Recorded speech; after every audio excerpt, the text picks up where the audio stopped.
Assalamualaikum warahmatullahi wabarakatuh. Perkenalkan, saya Dene Herman saya dengan NIM 21141. Saya akan mempresentasikan 3 bab materi yang sudah saya resume dari buku The Management Handbook. Materi yang akan dibahas yaitu pertama adalah planning, yang kedua leadership, dan yang ketiga adalah communication. Pertama, planning atau perencanaan. Kebijaksanaan adalah kemampuan untuk melihat konsekuensi jangka panjang dari tindakan saat ini. Kesediaan untuk mengorbankan keuntungan jangka pendek untuk keuntungan jangka panjang yang lebih besar, dan kemampuan untuk mengendalikan apa yang dapat dikendalikan dan tidak mengkhawatirkan. Oleh karena itu, kebijaksanaan berkaitan dengan masa depan. Planning atau perencanaan.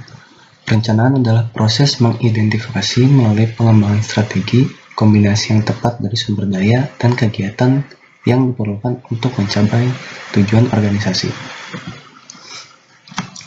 Tingkatan perencanaan. Ada beberapa tingkatan dalam perencanaan, yaitu yang pertama politik, mengenai kesepakatan tentang tujuan dan sumber daya secara keseluruhan. Yang kedua adalah strategi, dalam pengembangan metode yang luas dan dalam menetapkan arah kegiatan untuk mencapai tujuan. Yang ketiga adalah operasional, dalam pelaksanaan sehari-hari di bidang rencana strategis. Prinsip dan penerapan. Strategi adalah konseptualisasi, diungkapkan atau tersirat oleh pemimpin organisasi dari pertama tujuan jangka panjang atau tujuan organisasi, kedua besar kendala dan kebijakan yang saat ini membatasi ruang lingkup kegiatan organisasi, ketiga rangkaian perencana tujuan jangka pendek yang saat ini telah diadopsi dengan harapan dapat berkontribusi pada pencapaian tujuan organisasi. Secara sederhana, tujuan dari perencanaan adalah hasil akhir, dan strategi adalah cara untuk mencapainya. Strategi adalah cara untuk mencapai tujuan jangka panjang yang komprehensif dari suatu organisasi. Perencanaan strategis adalah fungsi manajemen yang sesuai, yang berfokus pada pengembangan arah keseluruhan untuk organisasi dalam konteks tantangan dan peluang lingkungan operasi, serta sumber daya organisasi. Perbedaan jenis strategi. Strategi juga dapat muncul oleh proses yang berbeda dari proses pengembangan strategi formal. Yang pertama adalah strategi yang disengaja dan direalisasikan, yaitu strategi yang sudah direncanakan atau dirundungkan sebelumnya. Lalu yang kedua adalah strategi yang tidak sengaja dan direalisasikan, yaitu strategi yang muncul secara tiba-tiba. Yang ketiga adalah strategi yang disengaja dan tidak direalisasikan, yaitu strategi yang sudah direncanakan tetapi tidak direalisasikan. Perbedaan jenis strategi. Strategi dan rencana dapat dibedakan berdasarkan jangka waktu penerapannya dan tingkat hierarki. Jangka panjang waktu 5 tahun, tingkat hierarki, manajemen strategis atau organisasi.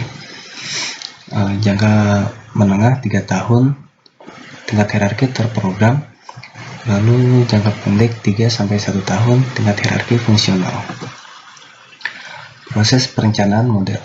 Tujuan dari perencanaan model adalah untuk memperkenalkan proses perencanaan model dan kemudian menawarkan beberapa perspektif tentang keterbatasan dan manfaat dari pendekatan semacam itu, juga dengan mempertimbangkan tantangan khusus yang dihadapi para manajer ketika merencanakan misi lapangan. Fase perencanaan. Yang pertama adalah rencana atau perencanaan, lalu tujuan, yang ketiga analisis SWOT, yang keempat perumusan strategi, lalu yang terakhir pelaksanaan. Materi yang kedua adalah leadership atau kepemimpinan. Leadership adalah suatu keterampilan atau fungsi manajemen yang dapat mempengaruhi, mengarahkan, dan memotivasi orang lain agar dapat menyelesaikan tugas untuk mencapai tujuan tertentu.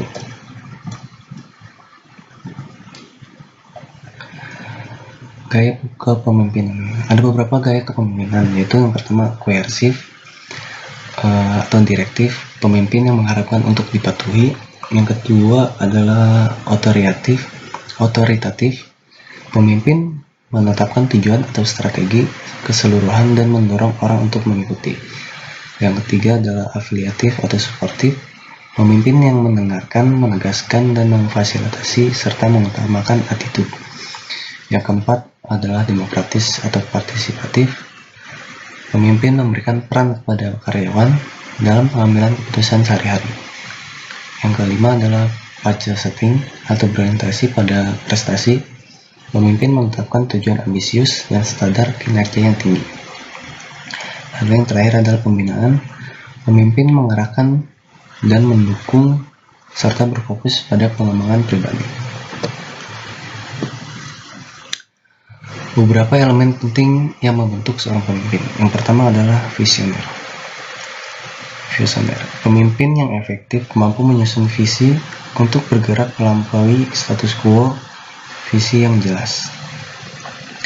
Lalu yang kedua, komunikator dan pendengar.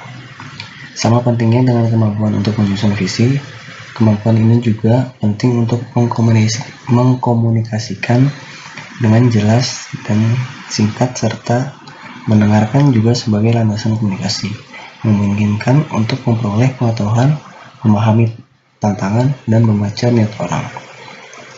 Yang ketiga adalah motivator. Motivasi dapat mendorong karyawan untuk berpikir kreatif dan memberikan output pekerjaan mereka. Motivasi dapat membuat kinerja karyawan menjadi lebih cepat dan maksimal. Oleh karena itu, seorang pemimpin harus memiliki elemen itu. Yang keempat adalah mediator. Seorang pemimpin harus dapat menyelesaikan suatu konflik yang timbul dalam suatu organisasi tanpa mengoreksi pentingnya situasi konflik dalam hubungan keluar yang dihadapi dan diatasi. Yang kelima adalah pembangunan koalisi.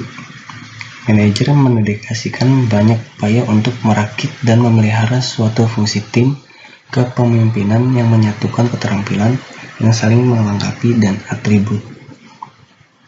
Lalu yang keenam adalah bertanggung jawab.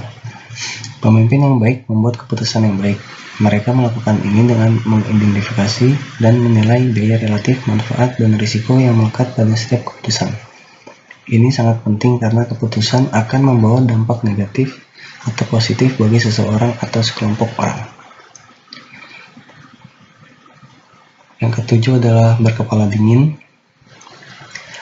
Memimpin organisasi atau tim melalui krisis menyajikan serangkaian tantangan sendiri. Bencana nasional atau konflik kekerasan membawa tingkat ketidakpastian, urgensi, dan kompleksitas yang tinggi. Orang pasti akan beralih ke pemimpinnya untuk meminta arahan, ketenangan, dan kepastian bahwa segala sesuatunya akan menjadi yang terbaik. Dan yang terakhir adalah pembuat contoh. Sangat penting bagi mereka yang berada di posisi pemimpin untuk menggunakan pengaruhnya untuk memberikan contoh yang tepat, karena setiap pemimpin akan menjadi panutan setiap bawahannya. Lalu materi yang terakhir adalah communication atau komunikasi. Komunikasi adalah fungsi manajerial inti yang mencakup tidak hanya pertukaran informasi tetapi juga pengelolaan informasi di dalam dan di luar organisasi. Komunikasi yang efektif memerlukan perhatian penuh dan penyampaian pesan yang jelas untuk memungkinkan pemahaman bersama. Jenis komunikasi. Sifat dan aliran komunikasi dalam sebuah organisasi biasanya mencerminkan strukturnya. Dalam lingkungan hierarkis, komunikasi cenderung lebih formal, tertulis, dan mengalir dari atas ke bawah. Dalam lingkungan yang lebih datar dan tidak terlalu hierarkis, orang cenderung berkomunikasi lebih banyak secara tatap muka, melalui email informal, dan naik turun. Lalu ada membangun kepercayaan. Kepercayaan adalah blok bangunan komunikasi yang efektif. Seseorang manajer dapat membangun kepercayaan dengan timnya dengan memberikan mereka informasi dan mendorong mereka untuk berbagi dan mendiskusikan informasi secara terbuka. Lalu komunikasi lisan. Komunikasi verbal yang memerlukan kedua komponen dialog, penyampaian pemikiran dan ide yang efektif, serta mendengarkan secara aktif rekan-rekan. Berkomunikasi hanya dapat bermakna dalam pertukaran dua arah.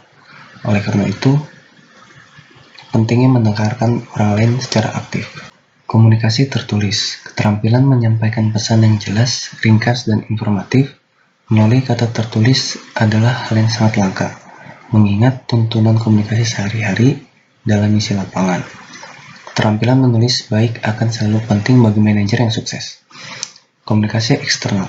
Komunikasi eksternal yaitu berinteraksi dengan sejumlah pemangku kepentingan eksternal yang berbeda setiap hari, mulai dari otoritas nasional, lokal, partai politik, organisasi masyarakat, hingga organisasi kemanusiaan internasional dan komunitas donor. Komunikasi lintas budaya. Budaya mempengaruhi bagaimana seseorang berpikir, merasa, bertindak, dan berkomunikasi. Dalam praktiknya, perbedaan budaya dapat menyebabkan kesalahpahaman dan mendistorsi komunikasi dengan rekan kerja. Maka dari itu, komunikasi lintas budaya penting dilakukan agar bisa saling memahami dan mengetahui apa yang dibicarakan. Sekian presentasi dari saya, kurang lebihnya mohon maaf. Wassalamualaikum warahmatullahi wabarakatuh.